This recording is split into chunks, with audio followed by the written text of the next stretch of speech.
कायम मकाम सदर यूसुफ रजा गिलानी ने वाज़ेह किया है कि वज़ीर आज़म और फील्ड मार्शल का ट्रंप अमन मुआहदे की हिमायत करना तनहा नहीं मुश्तरका फैसला था।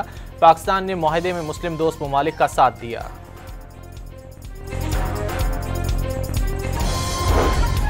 वज़ीर आज़म की आज़ाद कश्मीर की सूरत हाल पर गहरी तशवीश, शहरियों से पुरअमन रहने की अपील, नाखुशगवार वाक़यात की शफ़ाफ़ तहक़ीक़ात का हुक्म दे दिया। मुज़ाहिरों से मुतासरा ख़ानदानों तक फ़ौरी इमदाद पहुँचाने की हिदायत।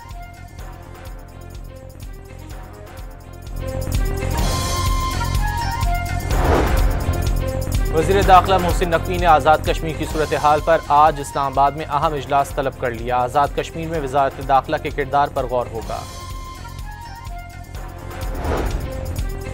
इसराइली फ़ौज का गजा इमदाद ले जाने वाले ग्लोबल समूद फ्लोटिला पर हमला, पानी की तोपें चला दी। इसराइली बहरिया ने कई कश्तियों को तहवील में ले लिया।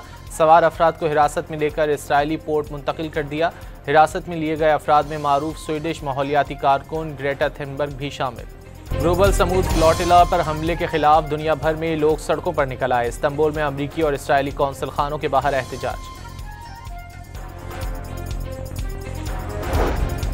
पाकिस्तान का फ्लोटिला पर सवार तमाम इमदादी कारकुनान और रजाकारों की फौरी रिहाई का मुतालिबा। इसराइल को बार बार की खिलाफ वर्जियों पर जवाबदेह ठहराने का मुतालिबा।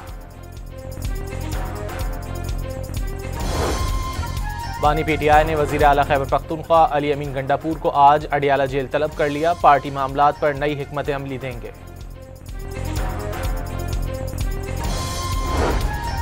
बलूचिस्तान के इलाके उथल में कोच और ट्रक में तसादुम के बायस 6 अफराद जाँ बहक, बच्चों और ख़वातीन समेत 17 मुसाफिर जख्मी भी हो गए।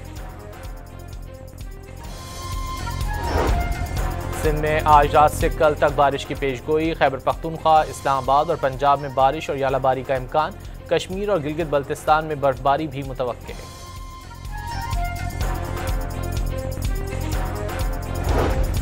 और पाकिस्तान स्टॉक मार्केट में तेजी का रुझान, कारोबार के दौरान 100 इंडेक्स 1,65,000 पॉइंट्स की हद अबूर कर गया।